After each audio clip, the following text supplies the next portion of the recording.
तो चलिए सीधे मुद्दे पर आते हैं और भारत के फ्लेक्सिबल वर्कस्पेस मार्केट के दो दिग्गजों स्मार्ट वर्क्स और वी वर्क इंडिया का आमना सामना कराते हैं। देखते हैं कि असल में बाजी किसके हाथ में है। भारत का ऑफिस मार्केट तो बूम कर रहा है, पर सवाल यह है कि इस फ्लेक्सिबल वर्कस्पेस की जंग को जीत कौन रहा है। इस पूरी पड़ताल में हम स्मार्टवर्क्स और वीवर्क इंडिया की लेटेस्ट क्वार्टरली परफॉर्मेंस को आमने सामने रखेंगे और देखेंगे कि किसकी स्ट्रैटेजी ज्यादा दमदार साबित हो रही है। तो हम शुरुआत करेंगे इन दोनों कंपनियों के एक छोटे से इंट्रोडक्शन से, फिर सीधे नंबर्स में उतरेंगे, उनके फाइनेंशियल परफॉर्मेंस और ग्रोथ स्ट्रैटेजी को देखेंगे, और हाँ, आखिर में ये भी समझेंगे कि आगे क्या होने वाला है। तो सबसे पहले मिलते हैं इन दो हैवीवेट दावेदारों से जो इस तेजी से बढ़ते सेक्टर पर राज करने के लिए लड़ रहे हैं। देखिए, स्मार्टवर्क्स खुद को कहता है भारत का नंबर 1 मैनेज्ड ऑफिस प्लेटफॉर्म। वहीं दूसरी तरफ वी वर्क इंडिया का फोकस है एक भरोसेमंद टेक इनेबल्ड वर्कस्पेस इकोसिस्टम होने पर। तो यहीं से पता चलता है कि दोनों की सोच और अप्रोच कितनी अलग है। अब बात करते हैं आंकड़ों की। चलिए सीधे Q2 FY26 के नंबर्स पर एक नजर डालते हैं, इससे एक साफ तस्वीर मिल जाएगी।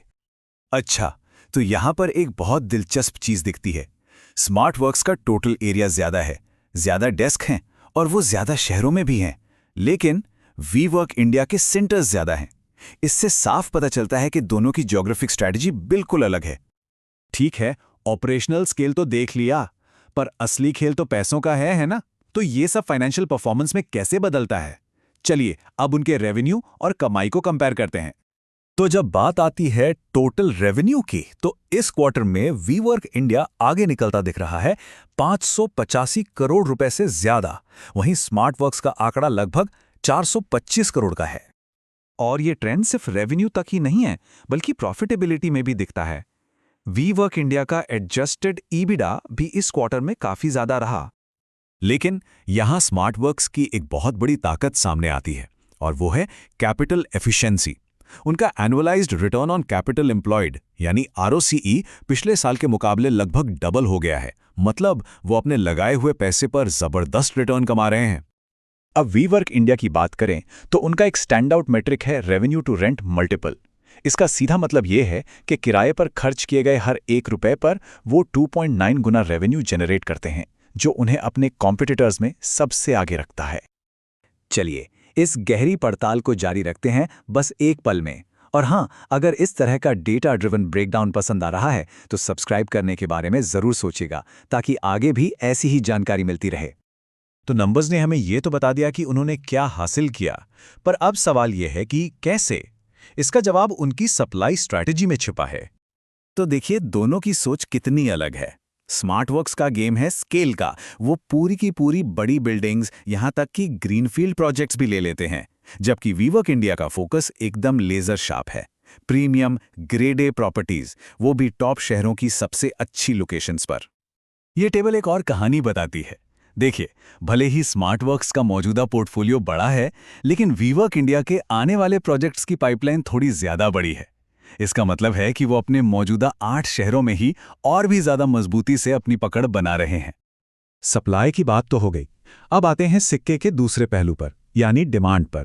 आखिर इनके क्लाइंट्स हैं कौन और ये उन्हें कैसे सर्व करते हैं?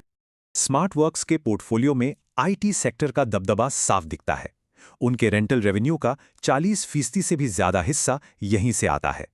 इसके बाद बिजनेस कंसल्टिंग और इंजीनियरिंग जैसे सेक्टर्स हैं। वहीं वी वर्क इंडिया का नजरिया थोड़ा अलग है। वो अपने क्लाइंट्स को साइज के हिसाब से देखते हैं, और यहां बड़े एंटरप्राइज क्लाइंट्स का बोलबाला है। उनके रेवेन्यू का लगभग 3/4 हिस्सा इन्हीं बड़े क्लाइंट से आता है। तो मतलब साफ है, दोनों का फोकस बड़े एंटरप्राइज क्लाइंट्स पर ही है, लेकिन तरीका अलग है। स्मार्टवर्क्स की खासियत है बहुत बड़े सिंगल क्लाइंट कैंपस को टारगेट करना, वहीं वी वर्क की ताकत है अपने मौजूदा मेंबर्स के साथ ही ग्रो करना।